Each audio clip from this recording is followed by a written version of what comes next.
The guidelines for this program for the Individual Artist Award are available on our website. And we have all of our programs set up where the applications mirror the guidelines. So if you have the guidelines available, you essentially have access to the structure and the questions within the application. And that is extremely helpful. You can look at the guidelines without even logging into the grant system and starting an application. On the first Friday of every month, from 10 to noon, I have virtual office hours. So if you go to our website and click on the Contact Us option, it'll take you to a page where you can sign up for a one-on-one session and ask me or talk to me about anything you'd like related to CMAB and our various programs. So before we go too much further, I want to take a moment to thank our funders. Minnesota State Arts Board allocates funding through a legislative appropriation from both the general fund and the Arts and Cultural Legacy Amendment. CMAB is one of 11 regional arts councils throughout the state, and as Region 7W, we serve Benton, Sherburne, Stearns, and Wright counties. We also receive funding from the McKnight Foundation, who works to support Minnesota's artists and culture bearers to advance a more just, creative, and abundant future where people and planet thrive. The Individual Artist Award is funded from the McKnight Foundation, from the funding we get from the McKnight Foundation. So, brief overview of the webinar. We're going to talk about the award itself and its evaluation process. We're going to talk about work samples and things that you want to keep in mind when you're preparing those. We're also going to talk about the artist statement and some important information that you should have in your artist statement and things that you should keep in mind when writing your artist statement. The Individual Artist Award is not a grant. It is an award. It is also very competitive because it is an award. The intention of this award is, in my mind, twofold. It's either to recognize the accomplishments of an individual artist, or it's to recognize the growth and dedication that is being exhibited or being demonstrated by an individual artist. So it is available for both established artists and emerging artists. You do go into the same category, and there isn't a distinction where we have separate awards, but it is something that is designed so that they're all on equal footing for the application process. The Individual Artist Award, or you might hear me say the IAA, is $3,500, and that is open funding for the artist to do whatever they need that money for. You can receive the award twice, but you can only receive up to $5,000 in a lifetime. So the second time you receive the award, it would be $1,500. You must be 18 years of age or older. You must be a resident of the CMAB region, which are the 4 counties I mentioned earlier. And you must be either a U.S. citizen or a permanent resident alien. So the only thing that would disqualify you from being eligible to apply for this award is if you have an overdue final report from a previous application that you received, not work that you did for an organization. It's only your personal reports. The other thing would be is if you have already received the $5,000 maximum through the IAA. You can apply for this award if you are a current recipient of the Artist Career Development Grant or another one of our individual grant programs.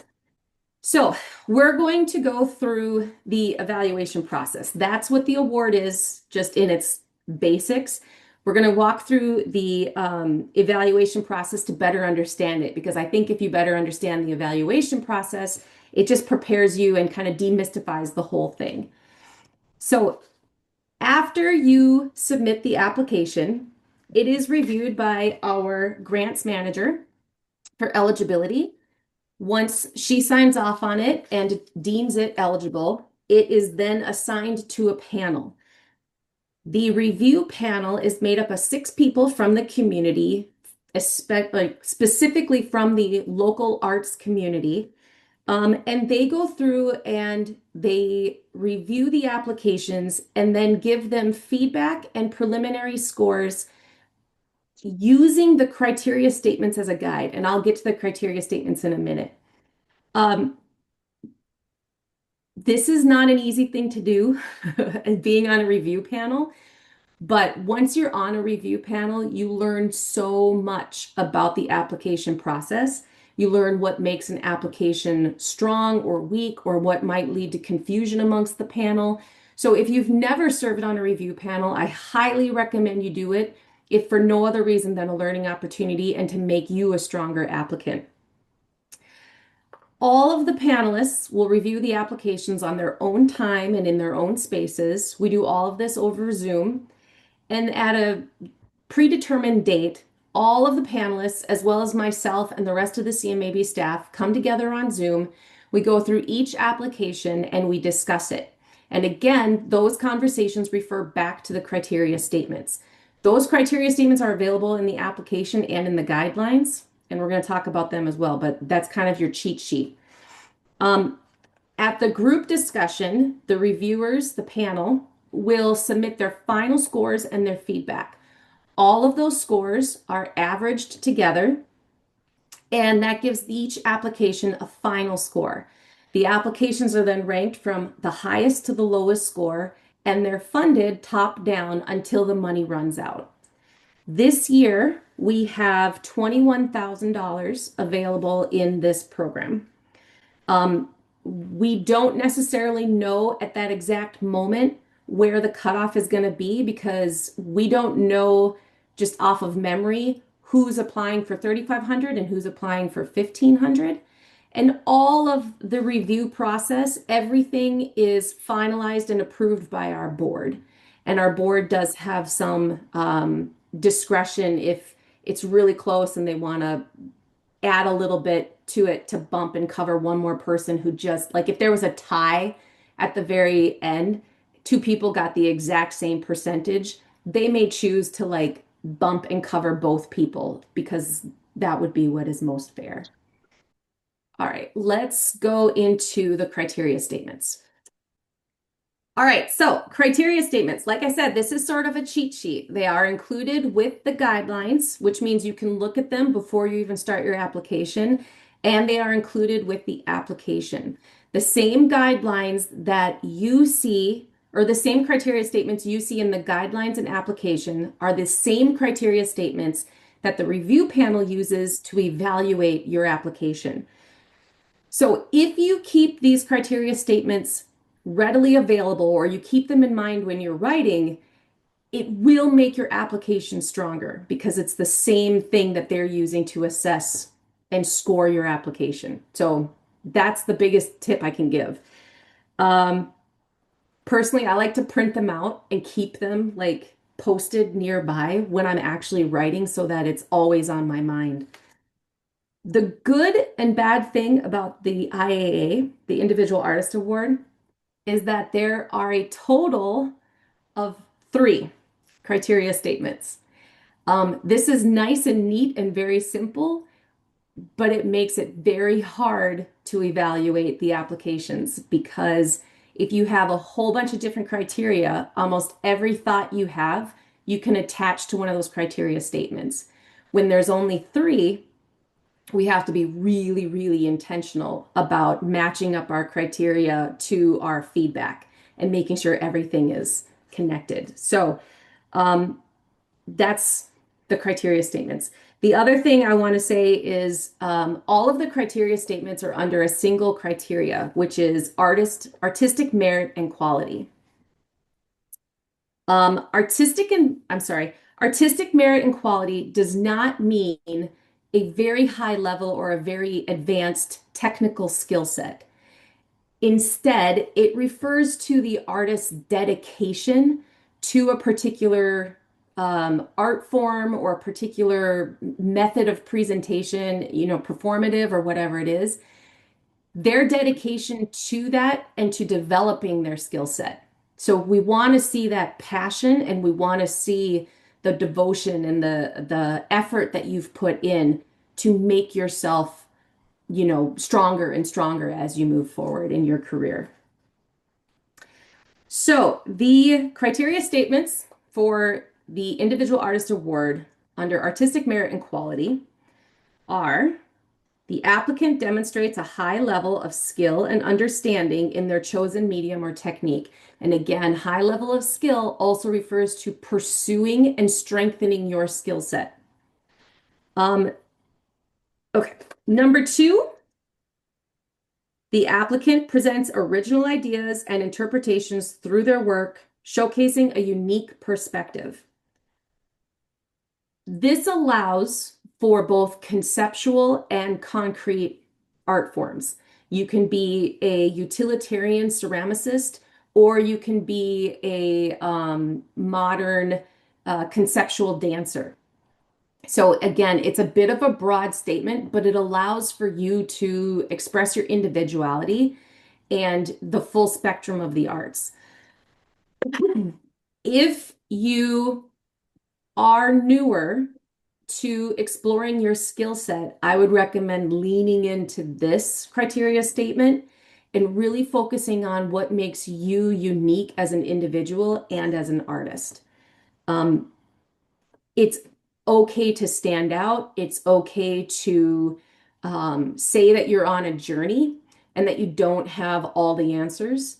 I would also recommend, and I say this for everybody, is don't introduce something that you're not prepared to talk about and share. It can happen where if you introduce something about yourself, somebody might attach to that, somebody might get caught up in that. And if you're not prepared to wear that label, just keep it private until you are ready to take that on. Okay, the third criteria statement is: the applicant work samples evoke emotion, intellectual inquiry, and other responses from the audience. So again, you can see here that when we're talking about the actual work samples, it doesn't say that the work samples demonstrate the highest level of technical skill. It's about evoking emotion, intellectual inquiry, and other responses from the audience. Even if it is rage and frustration, that's an emotional response. So that criteria statement allows, again, for quite a broad spectrum of creativity and individual expression.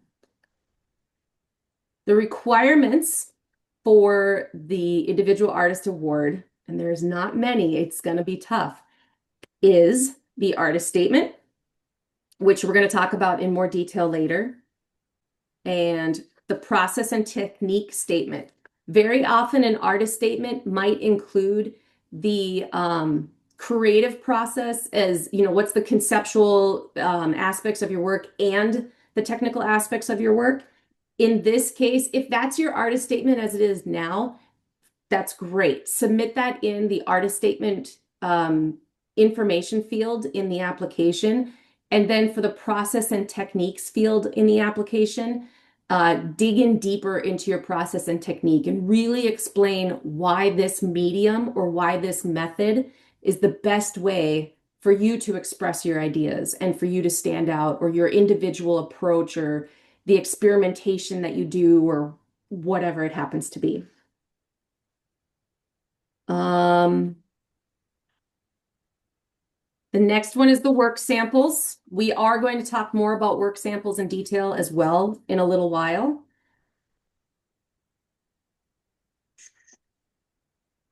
And the last thing is the work sample description. Again, in my opinion, this is one of the most underutilized information fields in almost every application that we see. For work sample description, you are required to submit things like the title, the date, the medium, the size, things like that. But you should also be talking about the details of the piece.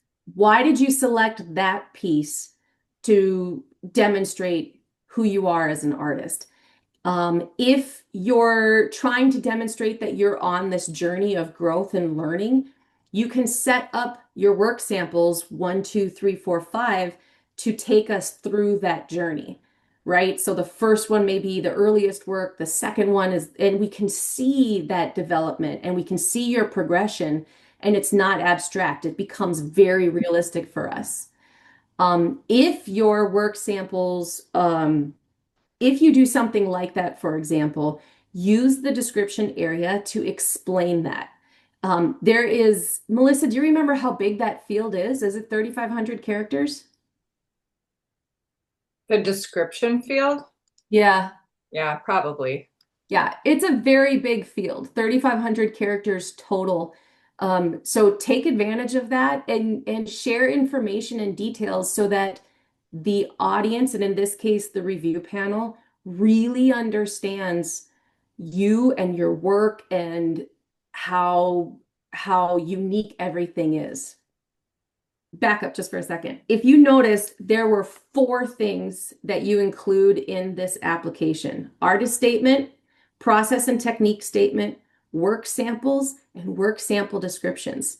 So there's not a lot there. You have to really think about being strategic in your application to set yourself up so that the review panel understands who you are as an artist, understands why you're unique, and feels like they want to support your journey or celebrate your accomplishments. That's really the two sort of lanes that you can use and think about strategically when you're pairing all of your information for your application together.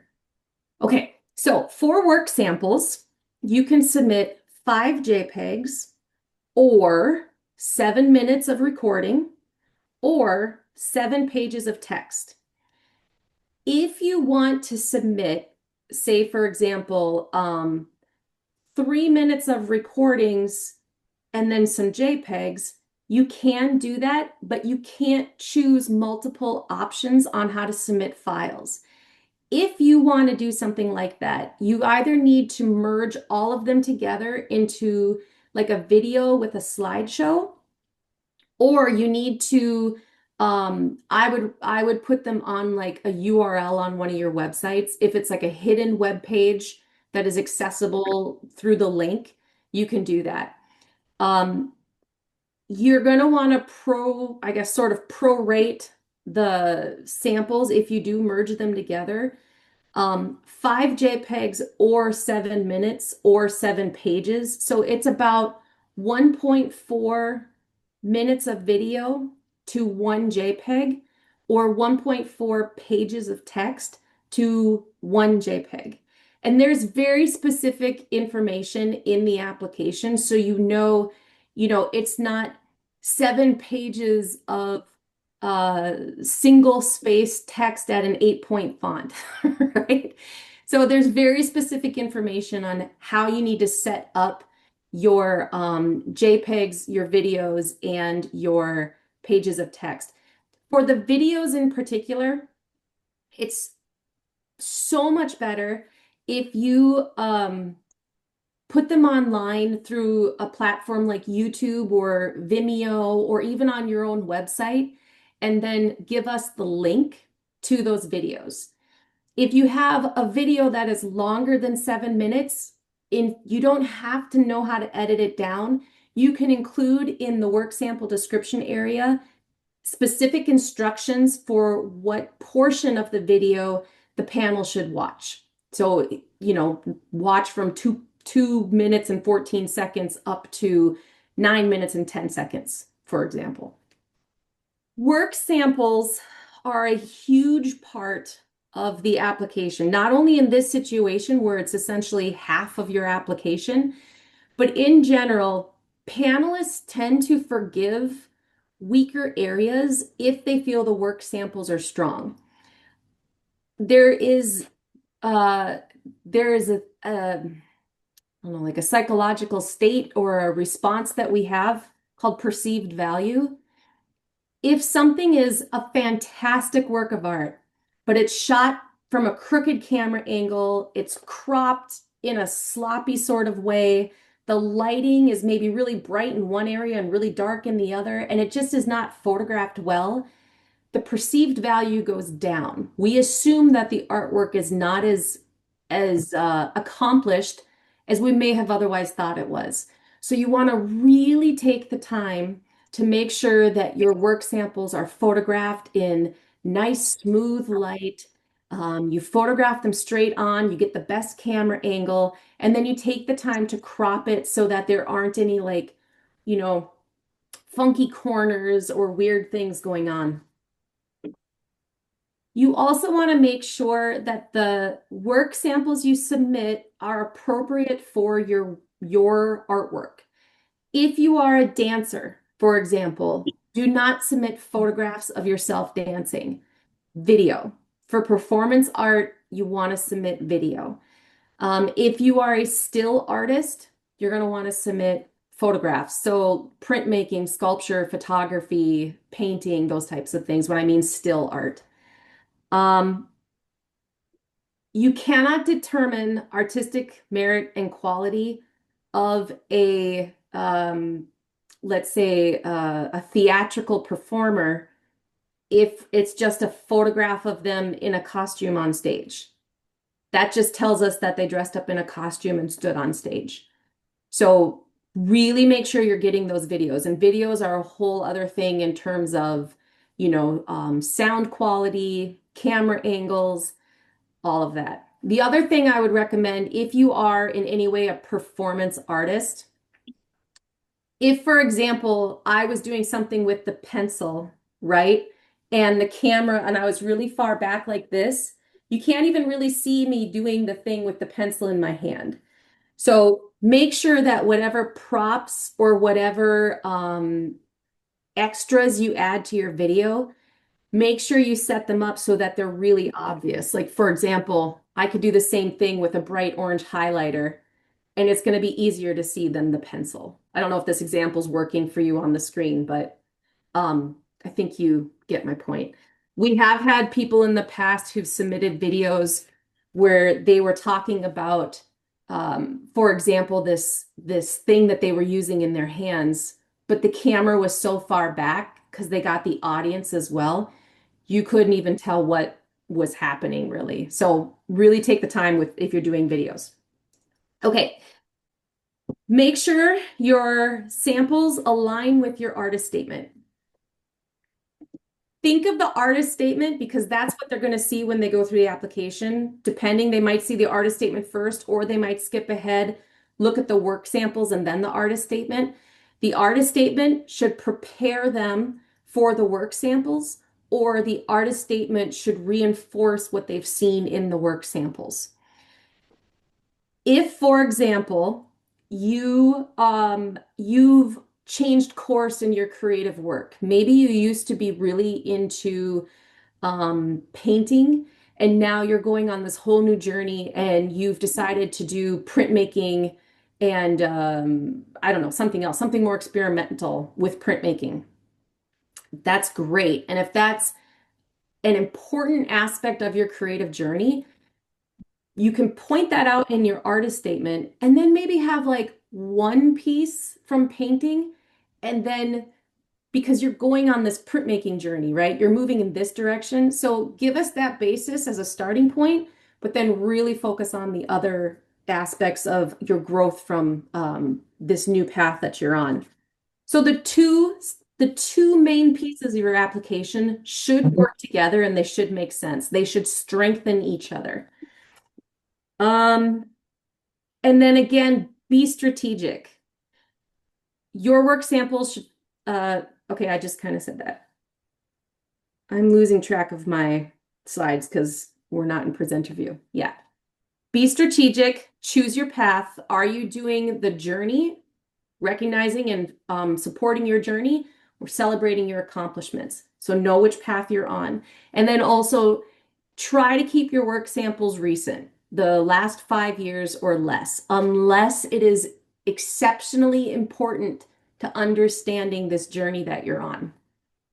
Moving on, the artist statement. I'm very um, borderline obsessive about artist statements. I'm very passionate about artist statements.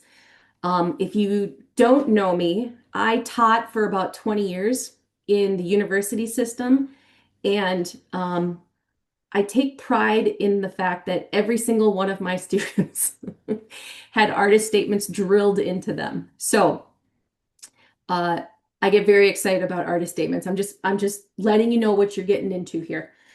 Um, an artist statement is a broad statement about who you are as an artist, and it's like an introduction to the world, right? It should be broad. It should be something that can travel with you and evolve over the years. It should not be specific to a single body of work, or I don't know, single body of work. Your artist statement will evolve as you evolve, and that's okay. I not too long ago made a big shift in my work, and I had to completely reevaluate my artist statement.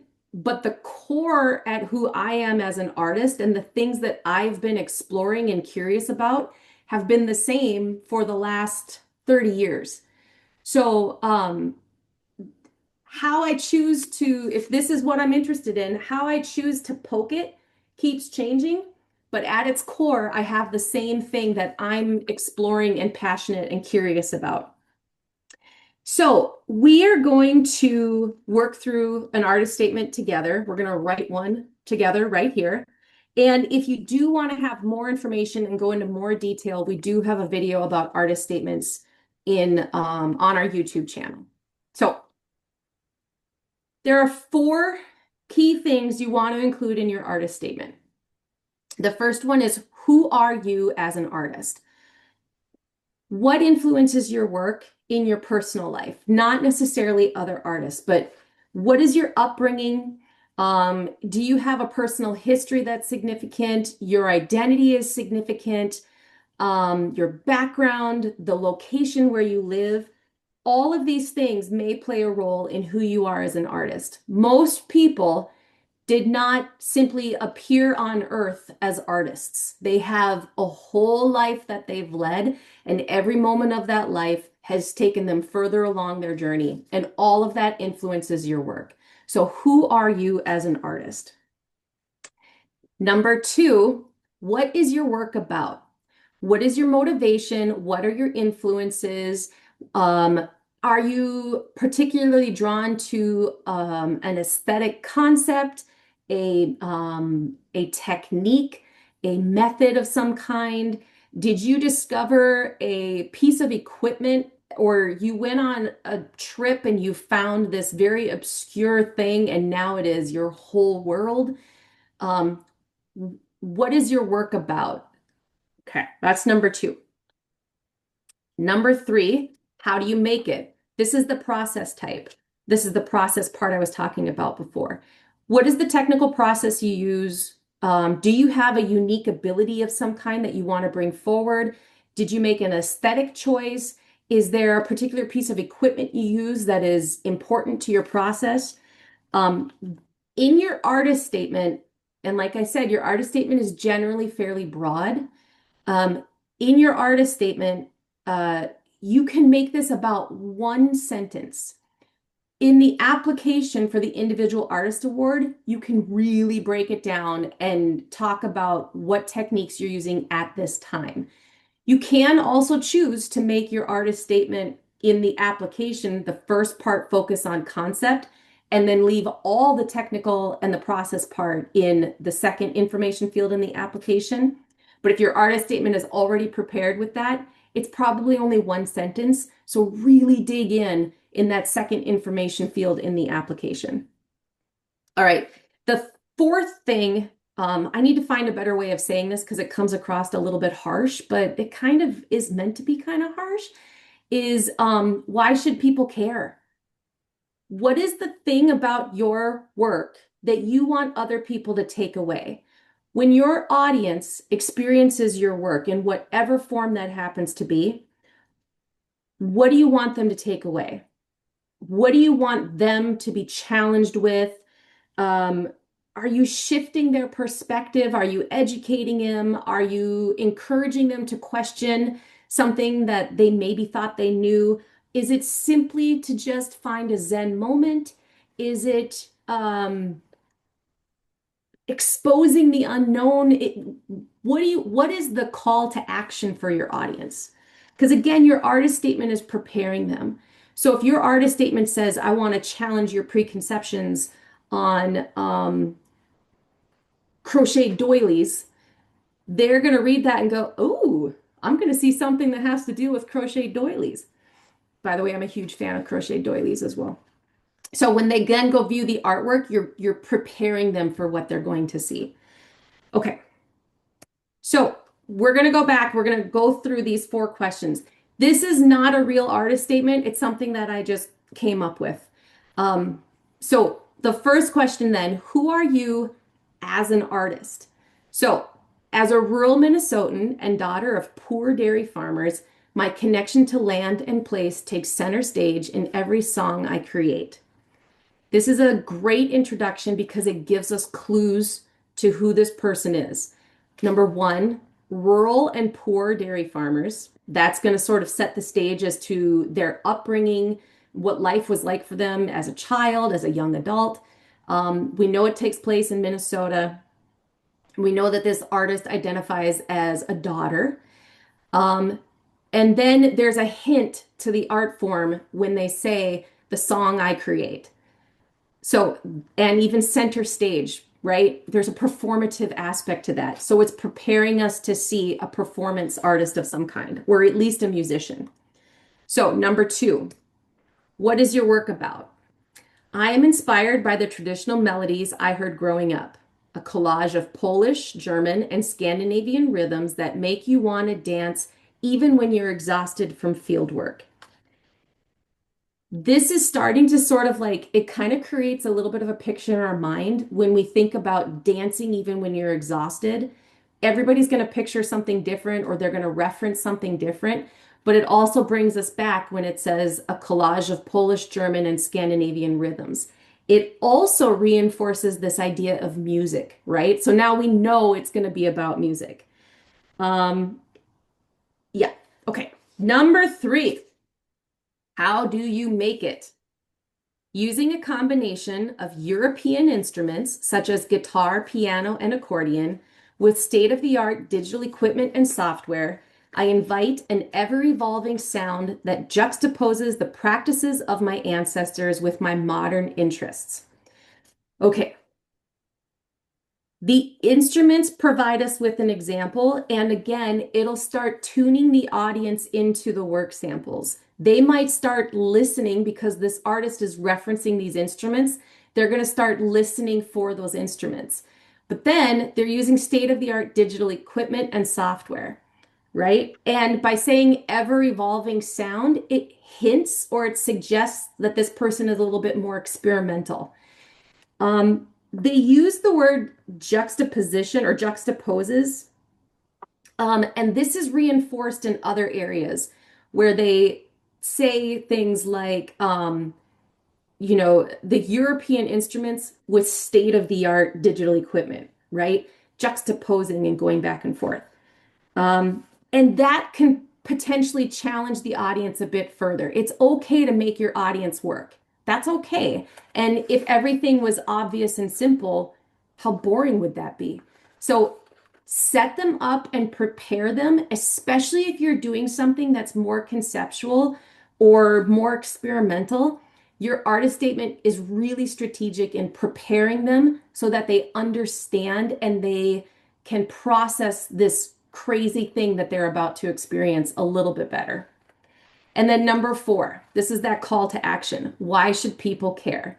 This experimental, there it is again, and constantly evolving, there it is again, approach challenges the preconceptions of instrumentation, encouraging the audience to embrace a multicultural, technology-driven future.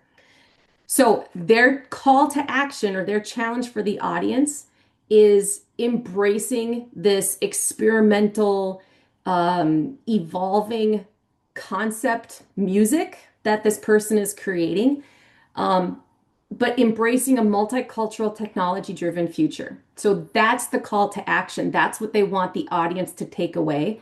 And that is an individual opinion or perspective that the artist is bringing forward in their work. So they start by saying, I grew up in this very rural, traditional non-technology driven world, and I'm bringing that technology forward. And that's a huge transition to make. So it's going to prepare the audience to get a whole lot of information. Here's the statement as a whole. I'm not going to read it again, but I do want to point out that this is 4 sentences. It's 2 paragraphs. The first paragraph is sort of the basis, the background of the individual. And the second paragraph is how they're applying that and moving forward as an artist and what they're creating because of this experience and personal ideology. Because there's 4 sentences, um, it's broken up and it's easy to digest. It has a very simple rhythm to it when you're reading it, and it uses relatively simple language. The one word in this that might be possibly challenging is juxtaposes. But immediately after juxtaposes, it points out the practices of the ancestors with modern interests. So it sort of explains the word juxtaposes by presenting those 2 viewpoints immediately following it. So it kind of ties that back up. It doesn't leave the reader or the audience hanging for too long. Key points that the artist wants to make are referenced a couple of different times, but in different ways so that it doesn't become redundant and it doesn't feel like they're just, hitting the same note over and over and over again. It creates a little bit more well-rounded. But this idea of juxtaposition or this merging of 2 worlds, where they're taking, for example, the traditional European melodies and instruments, but then altering them with digital equipment, or they're taking this multicultural background and bringing it into a technological future, right? So there's a lot of this kind of back and forth that's happening, but that seems to be essentially the crux of the artist, right? That's sort of their whole thing. You can kind of come back to that is really at the heart of their work. Okay, couple more thoughts. Um, First of all, you want to write with everyone in mind. Avoid language that's too technical, too academic, too insider.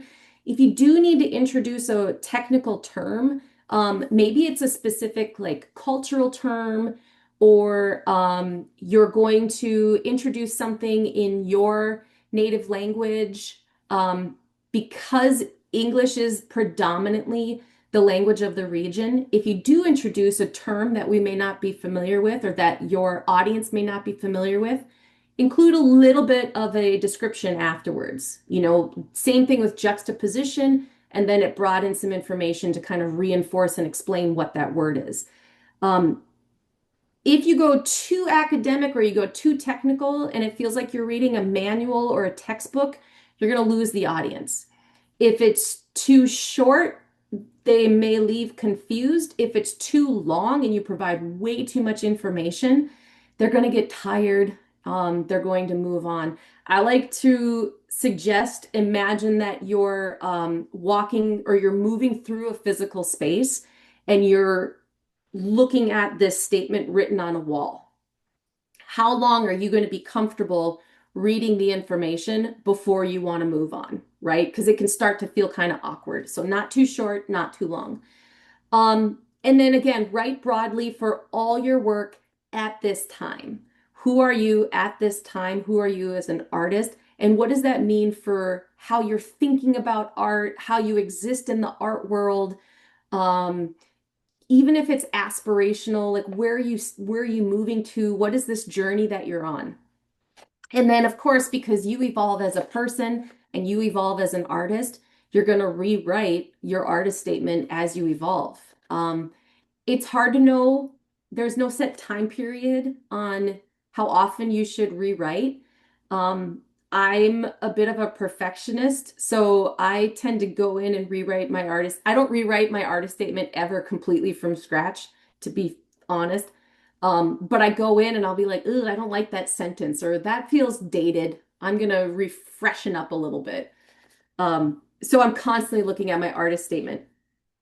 The other thing I want to say too, that I didn't put in the presentation is for the individual artist award, your artist statement can be, there's plenty of space in there for your artist statement. So don't worry about running out of room. It's It's again, 3,000 characters. it's how much? 3,000 characters. 3,000 characters. That's like what, 2 pages? That's It's what we very signed up long. It's for. very long. Um, just a side note, in the professional art world, you're gonna have your standard artist statement. You're gonna need a very short artist statement, and then some places like an artist statement slash bio, which is like, these are my accomplishments, and this is where I live, and I have a husband, a child, and a dog, and stuff like that. So unrelated. The biggest thing, though, with your artist statement is be confident in who you are. Nobody knows your work better than you, and let your personal voice come through. If you are funny, keep it light and be funny. If you're a nerd, own it. Nerds everywhere. Be weird, be mindful and peaceful, be whatever you are, but be confident in who you are. Don't say things like, my work should inspire the audience. Your work will inspire the audience. So positive language, um, and just be confident in who you are as an artist. Call or email us or visit our website. You can do a screen grab right now, or you can find all of this on our website.